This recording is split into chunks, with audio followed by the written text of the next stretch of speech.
Welcome to Concept of History by UGCNet Certified. I am UGCNet qualified teacher. I have qualified UGCNet in 2019 December.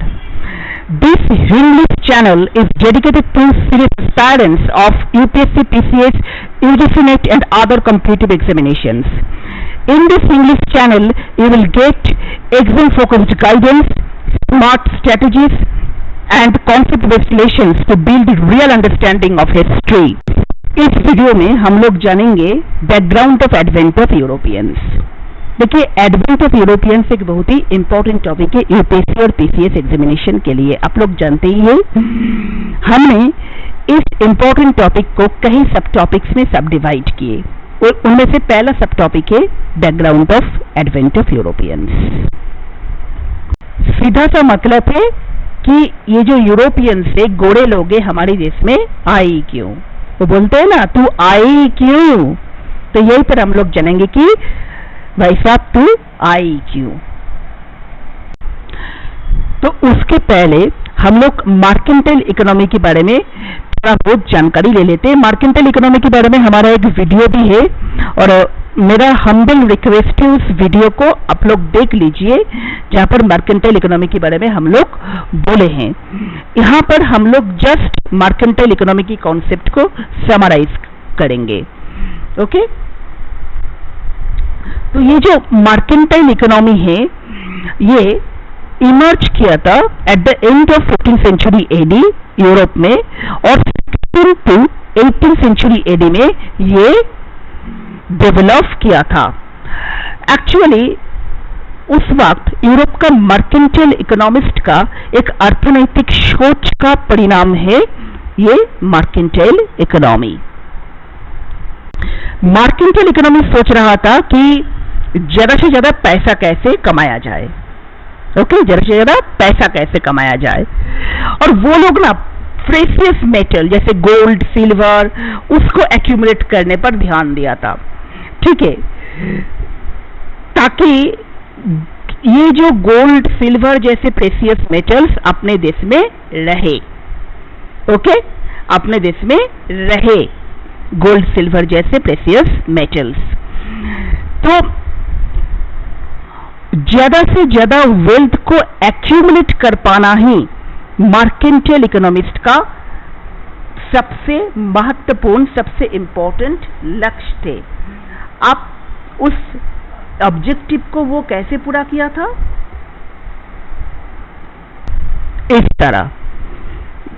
इसको आप लोग अगर देखेंगे, सिर्फ example को आप लोग देखेंगे, यहां पर इंपोर्ट को मिनिमाइज करने की बात बताया जा रहा है और एक्सपोर्ट को मैक्सिमाइज करने की बात बताया जा रहा है।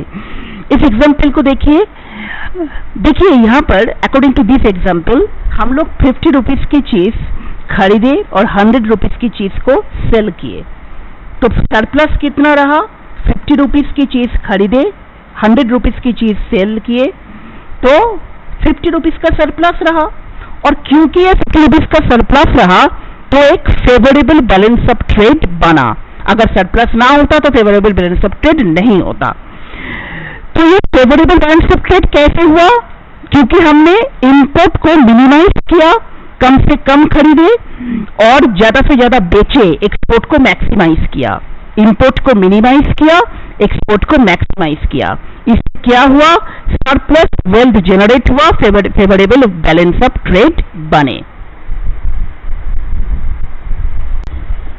और एक चीज यहां पर है कि प्रोटेक्शनिज्म को एनकरेज करा गया। प्रोटेक्शनिज्म क्या चीज है? गवर्नमेंट इंप्लीमेंट करेंगे कुछ पॉलिसीज को ताकि डोमेस्टिक इंडस्ट्रीज को फायदा हो। मतलब सीधी सी बात है कि ज्यादा टैरिफ लगा दो इंपोर्ट पे, सब्सिडीज दो डोमेस्टिक इंडस्ट्रीज को, इंपोर्ट को डिस्करेज करो। ओके, और उसके साथ कॉलोनियल एक्सप्लॉयटेशन की बात भी कहा गया। कॉलोनियल एक्सप्लॉयटेशन क्या चीज है? एक्चुअली दूसरे देश को अपना कॉलोनीज बना लो, दूसरे का माल अपना कर लो। ओके, दूसरे देश को अगर अपना कॉलोनीज बना ले, तो जिन देश को अपना कॉलोनीज बना लिया, उन देश से रॉ मटेरियल इंपोर्ट करेंगे एट लो कॉस्ट और एट नो कॉस्ट, और फिर फिनिश्ड गुड्स एंड मर्चेंडाइज को उसी कॉलोनीज की मार्केट में बेच के प्रॉफिट कमाएंगे।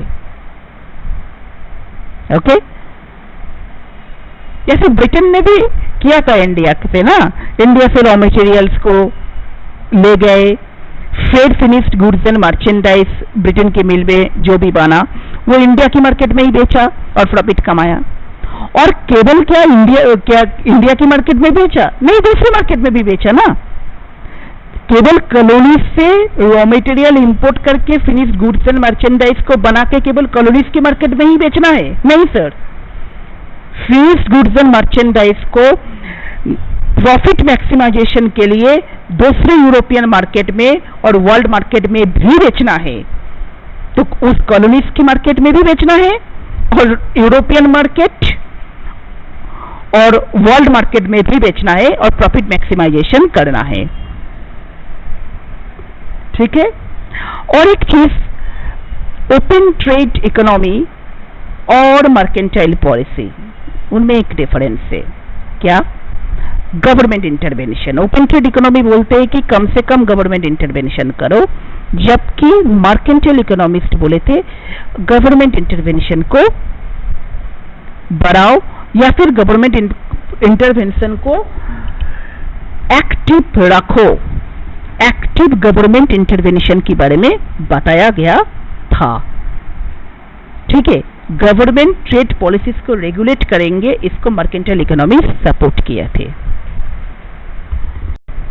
अब क्योंकि मर्केंटाइल इकोनॉमी का जो सोच वो यूरोप को डोमिनेट कर रहा था, तो ये प्रॉफिटेबल ट्रेड और कॉलोनीज के लिए यूरोपियन पावर्स एक दूसरे से लड़ेंगे, ये तो स्वाभाविक बात है। तो पहले स्पेन पुर्तगाल ने किया, उसके बाद ब्रिटेन, फ्रेंच, डच भी कूद पड़े, तो इकोनॉमिक कंपटीशन तो होगा ना।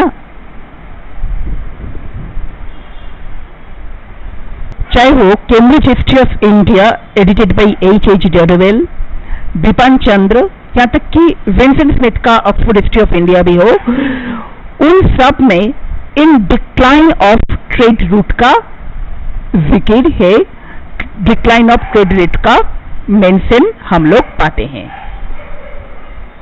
देखिए हुआ यूं कि फर्स्ट, सेकंड, थर्ड सेंचुरी में तो इंडो रोमन ट्रेड हो रहा था, फिर फोर्थ सेंचुरी एडी में आकर इंडो रोमन ट्रेड बंद हो गया। क्यों भाई साहब? फोर्थ सेंचुरी में आकर इंडो रोमन ट्रेड बंद क्यों हो गया? देखिए, प्लिनी नाम का एक लेखक है, रोमन लेखक, उन्होंने कहा था कि रोमन एम्पायर से गोल्ड, बहुत ज्यादा गोल्ड इंडिया में ड्रेन हो रहा था। इंडो रोमन ट्रेड के बारे में पेरिप्लस ऑफ द एरिथ्रियन सी नाम का एक बहुत अच्छी किताब है, एनोनिमस राइटर का, इनमें बहुत अच्छा डिस्क्रिप्शन है इस ट्रेड का। परंतु प्लिनी की लेखनी से भी लगता है कि भाई साहब एक्चुअली में रोमन एम्पायर से बहुत ज्यादा गोल्ड इंडिया में आ रहा था, रोमन एम्पायर को बहुत ज्यादा पे करना पड़ रहा था। अब आप कहेंगे क्यों भाई साहब, क्यों ऐसा हो रहा था? क्योंकि रोमन एम्पायर, उसके गुड्स एंड, रोमन एम्पायर का जो गुड्स एंड मर्चेंडाइज, उसका इंडिया की मार्केट में बहुत ज्यादा डिमांड उस वक्त नहीं था, जबकि इंडियन गुड्स एंड मर्चेंडाइज का बहुत ज्यादा डिमांड रोमन एम्पायर में था। रोमन एम्पायर में इंडियन गुड्स एंड मर्चेंडाइज का बहुत ज्यादा डिमांड था और इसीलिए रोमन एम्पायर को गोल्ड पे करना पड़ रहा था। ठीक है, और ये एक इंपॉर्टेंट कॉज है Indo Roman trade fourth century में बंद होने के पीछे। परंतु फिफ्थ, सिक्स सेंचुरी में इस ट्रेड रिवाइव किया था 5th 6th सेंचुरी में ये ट्रेड रिवाइव किया था। परंतु 7th सेंचुरी एडी में अरबस ने इजिप्ट और पर्सिया पर कब्जा कर लिया। ओके, इजिप्ट और पर्सिया को अरबस ने कन्क्वेर कर लिया, जिसके कारण फिर से ये ट्रेड में दिक्कतें होने लगे। ठीक है, अब इस वर्ल्ड मैप को देख सकते हैं। बिपिन चंद्र ने कहा कि Asian part of the trade mostly Arab merchants और सेलर्स की द्वारा चलाया जा रहा था, जबकि Mediterranean and European part of the trade Italian merchants का वर्चुअल मोनोपोली था। तो एशिया टू यूरोप जो गुड्स एंड मर्चेंडाइज जा रहा था, अकॉर्डिंग टू बिपिन चंद्र, वो कई हाथों से होकर जा रहा था और फिर भी हाईली प्रॉफिटेबल था।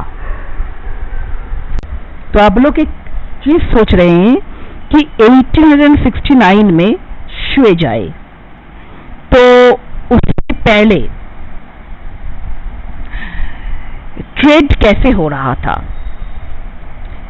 सुएज तो 1869 में आए, जो रेड सी को मेडिटेरियन सी से कनेक्ट करते हैं।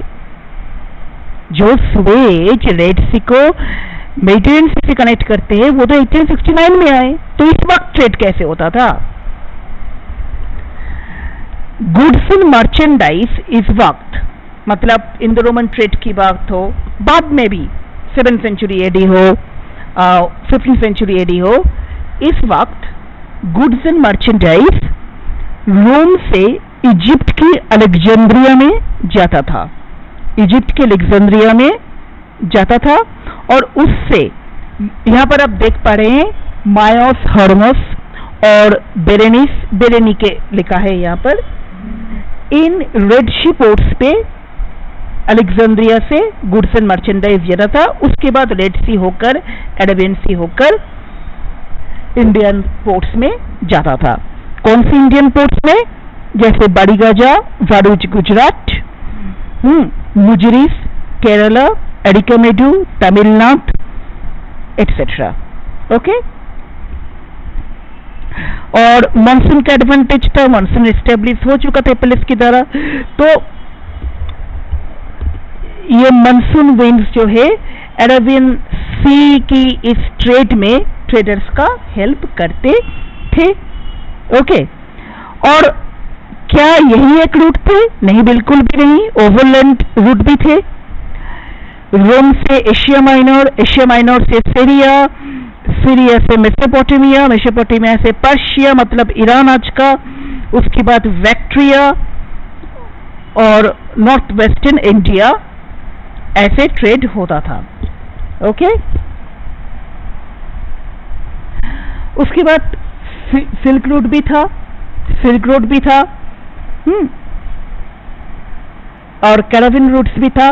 तो इनके बारे में हम लोग एक अलग से वीडियो में बताया कि सिल्क रूट क्या, कौन कौन से प्लेसेस सिल्क रूट से कनेक्टेड थे, कैराविन रूट से कनेक्टेड थे। आप प्लीज उस वीडियो को देख लीजिए। ओके, चलिए, तो इन सारी प्रॉब्लम को सॉल्व किया हमारा वास्को दा गामा भाई साहब ने, जिन्होंने 1498 में इंडिया का डायरेक्ट सी रूट लिंक को डिस्कवर किया था। ओके, यूरोप से इंडिया का एक डायरेक्ट सी रूट लिंक को डिस्कवर किया था। तो आपने इसका अनुसंधान किया।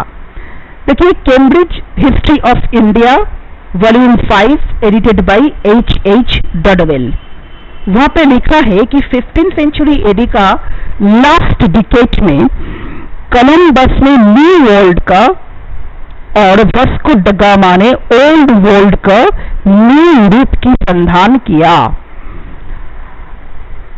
और दोनों ही डिस्कवरीज एपॉक मेकिंग थे दोनों ही discovery. Okay, but in totally different ways, एक चीज हम देखने यहाँ पर बोलना चाहते हैं कि आपको निश्चित रूप में पता है कि न्यू वर्ल्ड का मतलब यहाँ पर अमेरिका है और ओल्ड वर्ल्ड हमारा इंडिया है। ठीक है, चलिए, तो ये तो सी रूट है, ये वास्को ड गामा का रूट है जिस पथ में वो कालीकट में आए थे, कजीकोट। ओके, कालीकट कजीकोट। ओके, ठीक है। सो डॉडवेल साहब की तरह एडिटेड करा गया कैम्ब्रिज हिस्ट्री ऑफ इंडिया में हम फर्दर ये चीज को पाते हैं। वहां पर फर्दर लिखा गया द लेटर, मतलब जो वास्को ड गामा की तरह हमारा इंडिया का डिस्कवरी है, वो हम इंडिया का सी रूट का डिस्कवरी है। ओके, वो डायरेक्ट सी रूट का, वो यूरोप की हिस्ट्री में मोर इमीडिएट इफेक्ट फैले थे। उनकी वसा में perhaps no event during the middle age had such far-reaching repercussions on the civilized world as the opening of the sea route to India.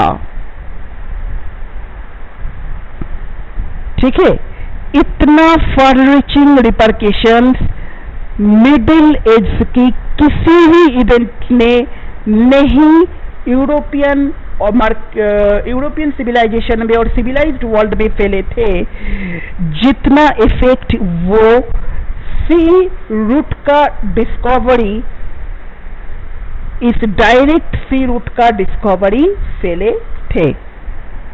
इसके कारण वर्स्ट कंट्रीज, जो कुछ ट्रेवलर्स को ही जिसके बारे में पता था या फिर कुछ लर्नेड फ्यू को पता था, अब वो वेस्ट की डायरेक्ट टच में आए थे।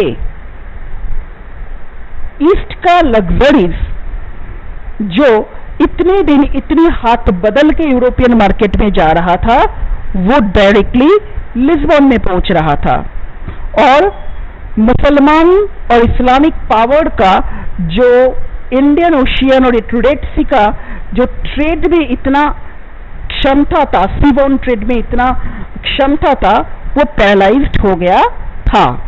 और बिपिन चंद्र भी बोल रहे हैं कि वेनिस और जेनोआ जैसा जो देश है ना, सिटी स्टेट्स, वेनिस और जेनोआ जैसा जो सिटी स्टेट्स है ना, वो वेस्ट यूरोप की जो न्यू नेशन स्टेट्स है, स्पेन और पुर्तगाल जैसे, उसके साथ प्रॉफिट बांटने के लिए बिल्कुल भी तैयार नहीं थे। वेनिस और जेनोआ पूरा का पूरा स्ट्रेट को मोनोपोलाइज करना चाहते थे, और ये जो स्पेन पुर्तगाल जैसे न्यू नेशन स्टेट्स थे, उनके साथ वो ओल्ड रूट का ट्रेड से जो प्रॉफिट आ रहा था, उसका शेयर बांटने के लिए बिल्कुल भी तैयार नहीं थे। और इसीलिए ये वेस्ट यूरोपियन स्टेट्स को और उनके मर्चेंट्स को एक्चुअली ये न्यू और सेफर सी रूट्स का अनुसंधान करना पड़ा, जो डायरेक्टली उन्हें इंडिया और इंडोनेशिया का भी जो स्पाइस आइलैंड से उनके साथ क्या करेंगे, लिंक करेंगे। तो एक डायरेक्ट सी रूट लिंक इंडिया और इंडोनेशिया की स्पाइस आइलैंड्स के साथ ढूंढना, एक डायरेक्ट सी रूट का अनुसंधान करना जरूरी इसलिए हो गए थे स्पेन पुर्तगाल जैसे देश के लिए। ओके, और ये waste European countries, specially waste European new nation state, Spain और पुर्तगाल जैसा स्टेट, वो अरब और वेनेटियन मोनोपोलिस को तोड़ना चाहते थे, टर्किश हॉस्टिलिटी को बाईपास करना चाहते थे, और एक डायरेक्ट रिलेशंस ईस्ट के साथ बनाना चाहते थे। देखिए, ऑक्सफोर्ड हिस्ट्री ऑफ इंडिया में लिखा है कि ऑल इंडियन वेल्स मोहम्मदन की हैंड से ही पास्ट होके वेस्ट में जा रहा था, और लेवेंट की मार्केट से ट्रांसमिटेड होकर वेनिस में जा रहा था। अब लेवेंट को क्या चीज है भैया? आप तो इजराइल पैलेस्टाइन ये दोनों का वर्ड तो सुने ही होंगे ना, इन दोनों का वर्ड तो अपने सुने ही होंगे ना। तो Israel Palestine Syria Lebanon Jordan जो आज का देश है ना, वही उस वक्त लेवेंट के नाम पे जाना जाता था, हालांकि साइप्रस भी थे उनमें। तो लेवेंट की मार्केट से वेनिस की मार्केट में जा रहा था और एनॉर्मस वेल्थ ऐसे एक्यूमुलेट हो रहा था। देखिए ऑक्सफोर्ड हिस्ट्री ऑफ इंडिया में तो यह तक भी कहा गया है कि स्पेन की राजा वेनिस की राजा से ईर्ष्यान्वित भी था, क्योंकि उनके पास इतनी वेल्थ एक्यूमुलेट हो रहा था। देखिए एक चीज तो हमें मानना पड़ेंगे ना, इंडिया से स्पाइसेस जा रहा था, कैलिकोस जा रहा था, सिल्क टेक्सटाइल्स इतने डिमांड थे, मसलिन बांग्लादेश की ढाका का मसलिन, ओके, तो ये सारी चीज तो जा रहा था ना, और प्रेशियस स्टोन्स भी जा रहा था, ओके। तो इतना प्रॉफिटेबल ट्रेड थे कि ईर्ष्या कर देने वाला ही बात है, ईर्ष्या तो होगा ही ये न्यू नेशन स्टेट्स को, ओके, ईर्ष्या तो होगा ही। और वेनिस और जेनोवा जैसे सिटी स्टेट्स ने इतना प्रॉफिट कमा लिया था कि क्या बताए। देखिए अरब्स के पास रेड सी का जो रूट है उसका नियंत्रण था, और वो कंट्रोल कर रहा था लैंड रूट्स का भी। लैंड रूट्स भी तो उन्हीं के कंट्रोल में थे ना, क्योंकि वहां पर तो इस्लामिक रूल चल रहा था इंडिया में, तो उन्हीं के कंट्रोल में था ना पूरा का पूरा लैंड रूट, है ना। तो इसीलिए और इतना एनॉर्मस रेवेन्यू कमा रहा था जो ईर्ष्या के कारण तो बनने ही वाला है।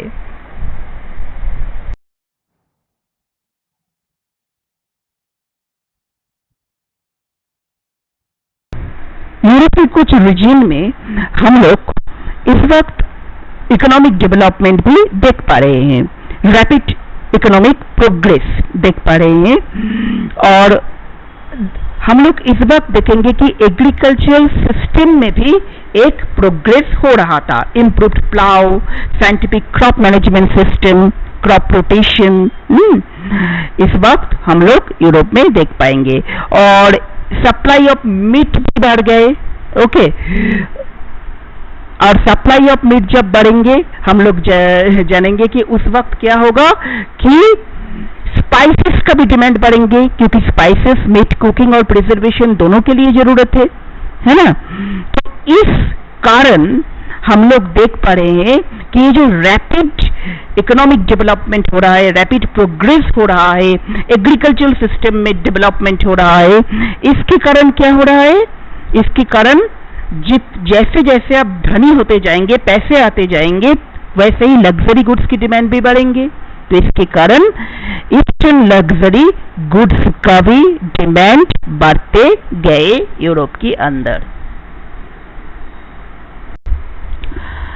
और ये सब के कारण, ये सारा डिमांड के कारण और गोल्ड और सिल्वर को एक्यूमुलेट करने का लोभ के कारण हो, इन सब कारण में, इन सब के कारण, इन सारी एनॉर्मस वेल्थ को एक्यूमुलेट करने के कारण स्पेन, पुर्तगाल जैसे देश क्या करे, पूरी तरीके से इस अभियान में, इस एक्सपीडिशन में, सी एक्सप्लोरेशन की इस नई दौड़ में कूद पड़े, ओके। और टेक्नोलॉजिकल एडवांसमेंट इन स्पेन और पुर्तगाल में तो हो ही रहा था, ओके।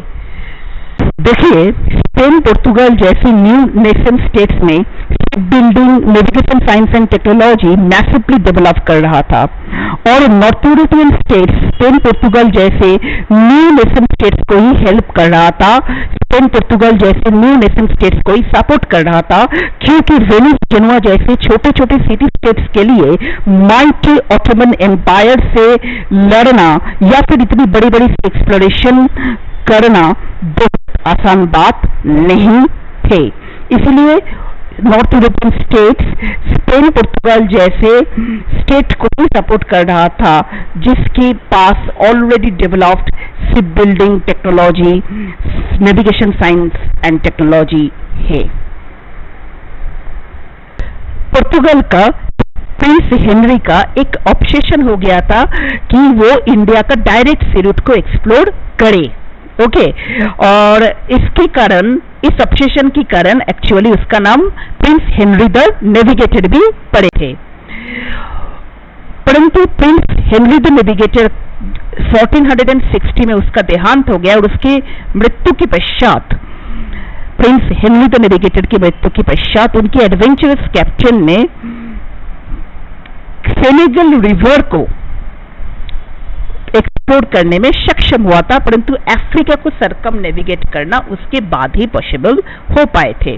परंतु प्रिंस हेनरी द नेविगेटर का असली मकसद था इंडिया के साथ डायरेक्ट सी रूट को एक्सप्लोर करना, ताकि बाकी जो ईस्टर्न कंट्रीज है जैसे इंडोनेशिया है, स्पाइस आइलैंड्स, उसके साथ भी एक डायरेक्ट सी रूट का लिंक वो ढूंढ पाए।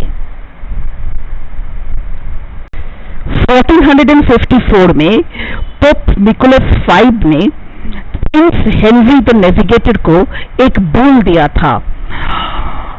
पोप निकोलस V ने प्रिंस हेनरी द नेविगेटर को ओरिएंट के डिस्टेंट सोर्स को नेविगेट करने का राइट इसके माध्यम से दिए थे।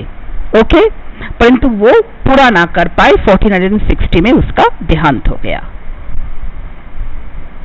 हालांकि स्पेन पुर्तगाल जो भी कर रहा था उसके पीछे कॉमर्शियल मोटिव था, परंतु ये जो पोप निकोलस V ने हेनरी द नेविगेटर को बुल कन्फर किया, इसके पीछे तो रिलीजियस मोटिव था, क्रिश्चियनिटी को स्प्रेड करना था।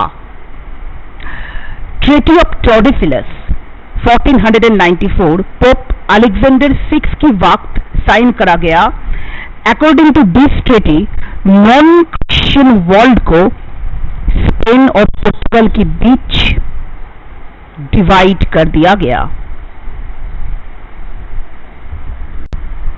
अब ट्रीटी ऑफ टॉर्डेसिलस 1494, इसको बहुत अच्छे से समझिए। इसके अंडर 1497 में स्पेन और पुर्तगाल के लीडर अपने बीच नॉन क्रिश्चियन वर्ल्ड को भाग कर लिया, डिवाइड कर लिया। ओके, केप वर्डे आइलैंड, यहां पर आप देख पा रहे हैं कि केप वर्डे आइलैंड उसके 1300 माइल वेस्ट में, again repeat, Cape Verde island का 1300 माइल वेस्ट में एक इमेजिनरी लाइन अटलांटिक में ड्रॉ करा गया, जिसके वेस्ट में जो कुछ भी है वो स्पेन का और ईस्ट में जो कुछ भी है वो पुर्तगाल का।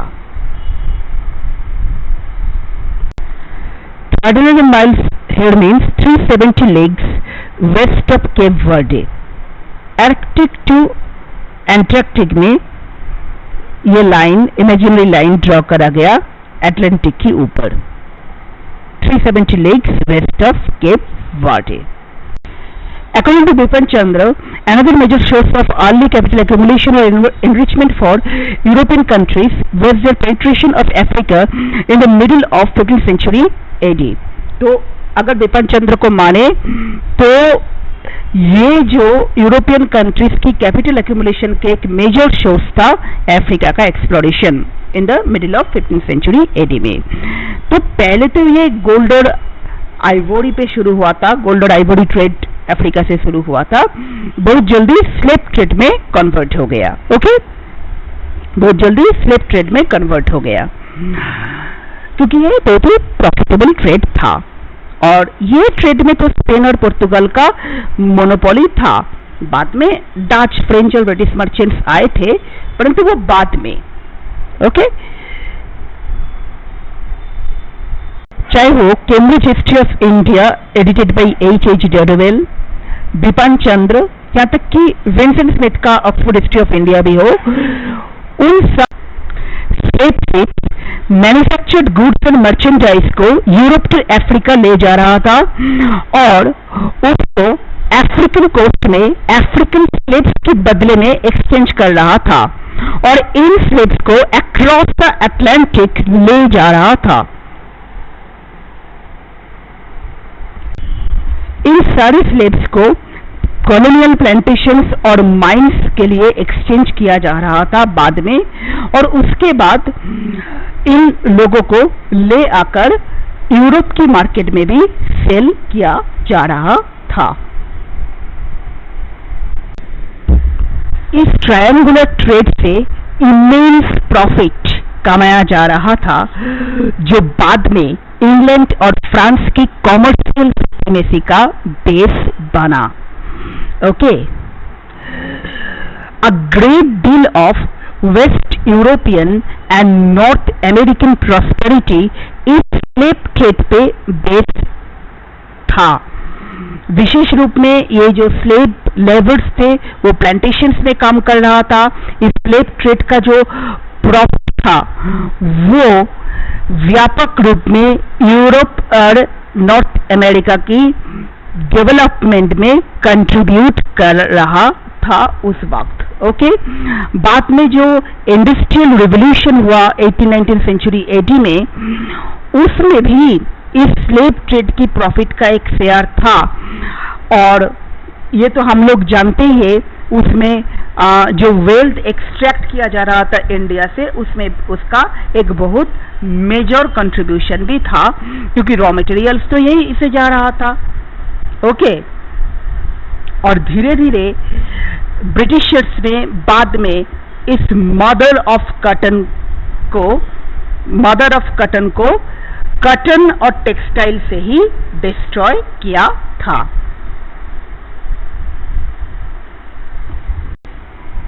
तो यहां पर हम बिपिन चंद्र, निश्चित रूप में मॉडर्न इंडिया, उसका जो हिस्ट्री ऑफ मॉडर्न इंडिया किताब है, उनको Vincent Smith, Oxford history of India, H. Dodwell, Cambridge history of India का एक कंपैरिजन देखेंगे background of advent of European में इन हिस्टोरियंस की अप्रोच में।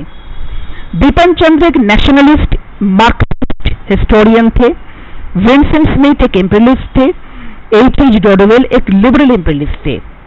ओके, देखिए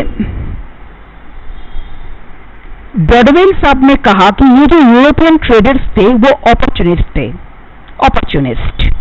ओके, वो एक्चुअली आए थे कॉमर्शियल प्रॉफिट के लिए, बहुत ज्यादा प्रॉफिट मिलेंगे इसलिए, और पॉलिटिकल डोमिनेंस भी कॉज थे। जबकि बिपिन चंद्र ने इकोनॉमिक एक्सप्लॉयटेशन को ही सबसे महत्वपूर्ण कारण बनाए। Okay, according to Bipin Chandra mainly commercial profit, economic exploitation यही कारण थे जो यूरोपियंस हमारे देश में आए थे। विंसेंट स्मिथ ने ट्रेड और कॉमर्शियल प्रॉफिट की बात तो माना, ये तक भी माना कि स्पेन जो है वेनिस से, जेनोवा से ईर्ष्या करते थे, परंतु विंसेंट स्मिथ एक मॉडल मिशन का भी बात किया था।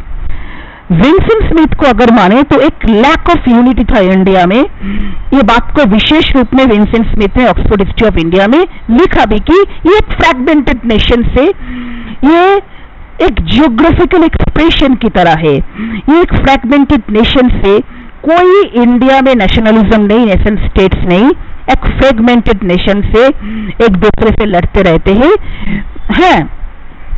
तो इसीलिए विंसेंट स्मिथ ने ब्रिटिश रूल को जस्टिफाई किया था। उन्होंने कहा था कि हम लोग बचाए इस देश को आकर। ओके, जब भी ये पैरामाउंट पावर उठ जाएगा तब तो इंडिया का बहुत ही बुरा हाल होंगे, ये कहा था विंसेंट स्मिथ ने।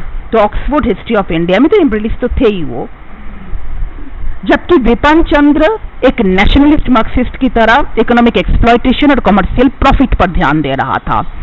ओके, तो ये मुख्य कारण है, जैसे विपिन चंद्र, विंसेंट स्मिथ, H.G. डॉडवेल साहब अलग अलग रूप से यूरोपियंस का हमारे देश में आने का जो मकसद है, background of advent of Europeans को एनालाइज किया। ठीक है, चलिए तो यहीं पर हम लोग इस टॉपिक को एंड करते हैं। और यहां पर आप लोग देख सकते हैं कि हमने किस किस बुक्स एंड ऑथर्स को हम लोग कंसल्ट किए हैं, इन 3 महान हिस्टोरियंस की अतिरिक्त भी। ओके, चलिए